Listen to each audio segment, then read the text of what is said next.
So we have a theorem here. If A is triangular, then the determinant of A is equal to the product of the diagonal entries. So this is a really cute proof. We can even kind of see this just by looking at it here.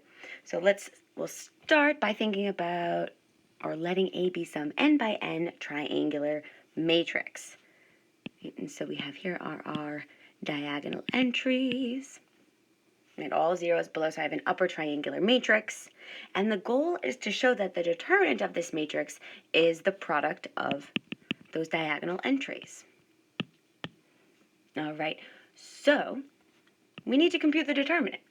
So looking at our given matrix here, since the first column has only one non-zero entry, our first column has only one non-zero entry, let's compute cofactor expansion down column 1. We should compute or apply cofactor expansion down column 1. So we have the determinant of A is equal to the entry in the first row, first column, multiplied by the corresponding cofactor, plus the entry in the second row, first column by its corresponding cofactor. La la la, we keep going all the way till we reach the entry in the nth row, first column, multiplied by its corresponding cofactor. And again, we know that our first term here is the only non-zero entry. Everything else disappears. And so this leaves us with the entry in the first row, first column, and expanding our cofactor, this is -1 to the 1 plus 1 squared multiplied by the determinant of the submatrix A sub 1, 1.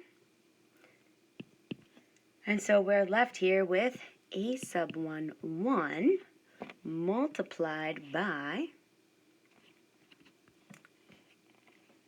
the submatrix attained. So attained by eliminating the adjacent row and column to the entry in the first row, first column. And so we'll just copy this.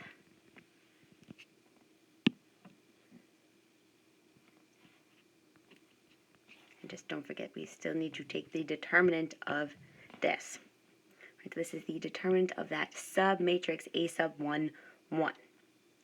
So again, as always, we look at this matrix and we think, where are the most zeros? Which column or which row is going to have the easiest calculations?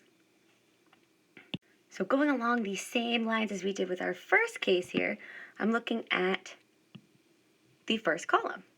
Right, we can see that A sub 2, 2 is the only non-zero entry here. So let's go ahead and compute a second cofactor expansion down column 1.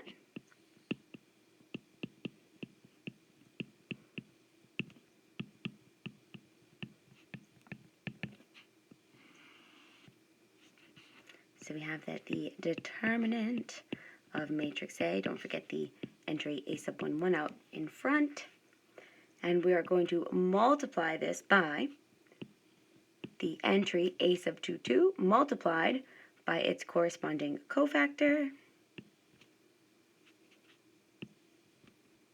plus, and we have a whole bunch of zeros.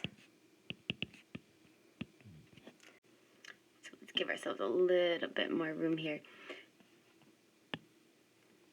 And we continue with the proof in the same way that we did before. So this is the entry in the first row, first column, entry in the second row, second column. We can expand the corresponding cofactor. This is going to be -1 to the 4th multiplied by the determinant of the corresponding submatrix A sub 2, 2. So we have, again, the product of the first two entries along that main diagonal. And we can attain the submatrix A sub 2, 2, again, by eliminating the adjacent row and adjacent column. We can already see that submatrix, and it looks familiar. And so we're starting to see that pattern here. And so we can use, again, column 3 that has the most zeros, And we can continue and do another cofactor expansion. Down column 3.